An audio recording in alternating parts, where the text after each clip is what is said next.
time for our Women's Health Spotlight. We have Dr. Travis Bullock with the Incontinence Institute on the line with us. UTIs, urinary tract infections, something that is a real pain for women. Men don't even know what we're talking about. No pun intended. Yeah. Thanks for having me on. Good. Thanks so much for being on the show. Hi, doctor. Hello.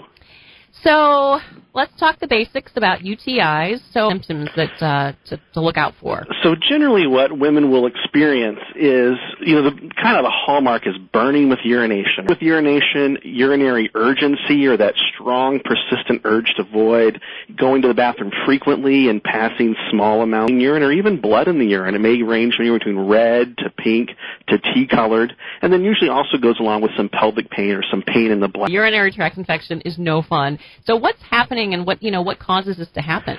So basically what causes it to happen, it is an overgrowth of urethra, and the bladder is sort of the most common place, but if they go untreated or become more serious, these infections can even spread to what we call the upper. And that tends to be a little bit more serious, and people are a bit sicker. They usually have fever, flank pain, and some chills that go along with that. Tract infections than men is sort of, it's sort of bad design. I don't know if, I don't want to get into is there create the place that women urinate through, where they put it, just sort of not great design. Okay. A place where you don't want bacteria very healthy. Yeah, and what is the prevalence of urinary tract infections in men versus women? So women, it's far more common. 50% of women will experience a urinary tract infection sometime in their lifetime. Yeah. Now, men, far less common, less than 10%.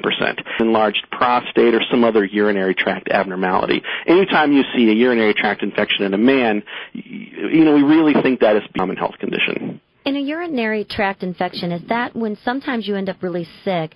Sometimes we'll think that it went away, the infection, think it's gone, and it's just gone up further. So it will not go away by itself. Is that true? So I think maybe low levels of bacteria, flushing them out and urinating frequently, but I think that's really only the mildest of infection. Generally, if someone feels like they have seek some sort of medical attention. Yeah. Now, what are some of the risk factors? Who's more likely to get a urinary tract infection? Well, so the biggest risk factor is a risk factor. Being postmenopausal is a risk factor. And why is the sexually active? Well, generally it's because the vagina very close to the bowel, and there can be some mixing of the normal flora in the area, and then often, particularly diaphragms or spermicides. Okay. And I had read that after menopause, women are more likely to get... Actually, really interesting sort of biological reason. The vagina has normal bacteria there. This bacteria called lactobacillus. And the good thing about this lactobacillus is it keeps away the bad bacteria like the E. coli. And the lactobacillus, they sort of sustain tissues, make this glycogen, and that's able to sustain these lactobacilli.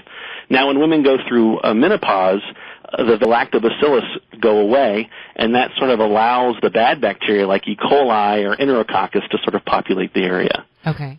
To produce something to help? So I think one of the things I try to put all women on is vaginal estrogen. Oh, okay. There's sort of sometimes some fear about estrogens because of cancers, but a vaginal estrogen, and you could test estrogen levels in the bloodstream. We won't typically find them, but it has very good local effects, making the vaginal tissues healthy. Urinary tract infections. That's one thing that's been proven time and time again, is that vaginal estrogen can decrease the number of urinary tract infections in older women. Really painful and difficult, but Kelly was saying that they can be low level, so maybe you can just not even go see a doctor for. A lot of times it can be sort of treated over the phone. Like sometimes, I'll get calls on Friday nights or very clear cut.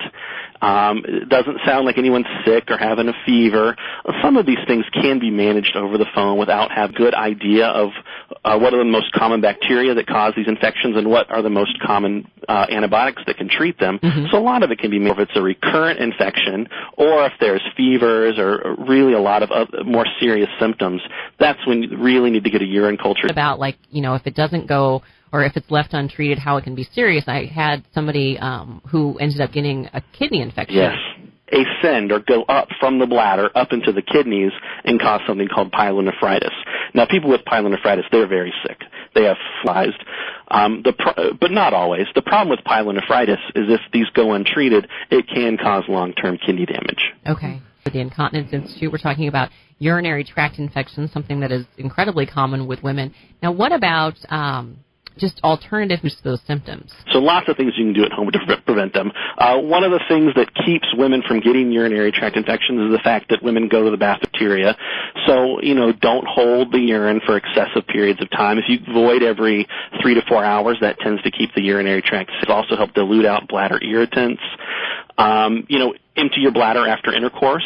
Maybe not. That doesn't have to be right away, but within a reasonable act. But we say that, but I have yet to meet anyone who I've said that to, and they say, "Oh my God, I've been doing it wrong all my life." So that's pretty common sense help. And sort of when the studies are out there, every study that says it does, there's another study that says it doesn't. One's juice, it can be very high in sugar and very high in calories, and that's something to watch out for. There's cranberry tablets, but that you can buy at the health food. Fluids and going to the bathroom regularly are really the two best things you can do.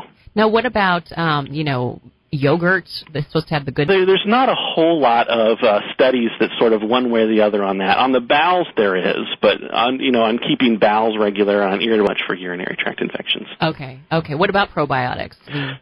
Again, it's really mixed on probiotics. It's sort of like the cranberry. So there's been a lot of yogurt sold. You have just taken down the yogurt sales. What is all with that? Now, in terms of with urinary tract infections and prevention, what about, they're always selling those, rinse products for women. So those are definitely things to avoid. They don't typically cause urinary tract infections, but they can be very mimic the symptoms of a urinary tract infection. So I usually encourage people to avoid irritating feminine products, any of those infections. Yeah, it seems like there's a lot of feminine protection products, and there's always some scent in a lot of them, which. And there was, I think, douching was a sort of popular thing, or any of those other. We always say that the vagina is a self-cleaning organ. It doesn't need any help. Yeah, exactly. With the symptoms, placing a heating pad on that lower abdominal area, just apply a warmth to sort of ease that bladder pressure and discomfort. Okay. Now, juices that are like citrus can be irritating with that. Yeah, the same with some of those the feminine hygiene products is those don't really cause a urinary tract infection. I remember I had a patient once who always got urinary tract infections the whole month of August. Always got them the whole month of August and couldn't figure well, that's when she harvested her tomatoes. And she would eat tomatoes, 3 meals a day, and that acidity from the tomatoes would just irritate her bladder and mimic the symptoms. Don't have a tomato fest. I may just have an acidic reaction and not really need to go see you, doctor. Alarm? It is. What we consider to be recurrent urinary tract infections is more than 3 in a 12-month period, or more than, and those are people that should really see a urologist and have their urinary tract evaluated just to make sure there's no stone or any other anatomical. For you, I've heard that putting garlic down there is supposed to be helpful for preventing urinary tract infections in the vagina. That was awesome. Good to know. So you're Seriously, that really was a weird question, but I guess you got it out there, didn't you? Yeah, that and waiting for the doctor to come on and answer that question. The whole interview was just set up so I could ask that question. It'll scare vampires and attract Italian men. Love it. Dr. Travis Bullock with the Incontinence Institute. We've been talking about urinary tract infections and little 101. Garlic. Anything else that you'd like to... Common health condition can be very problematic, very annoying, but luckily easily treated without typically out to come in and maybe to see somebody at the Incontinence Institute. So a couple places you can find us. We have a website on the internet. It's My Confident License, Prolapse of the Pelvic Organs, Incontinence. There's also an 800 number. It's 1-800-771-1953. Concierge can make you an appointment and get you in touch with a physician to manage your women's health need. Wonderful. Dr. Travis Bullock, thank you so much. Do the same. Thank you. Oh, poor little thing. Well, we're going to take it to a break and let her clear her little throat there. Sonia, here on 1380 The Woman, 1380thewoman.com. You're listening to 1380 The Woman, St. Louis's only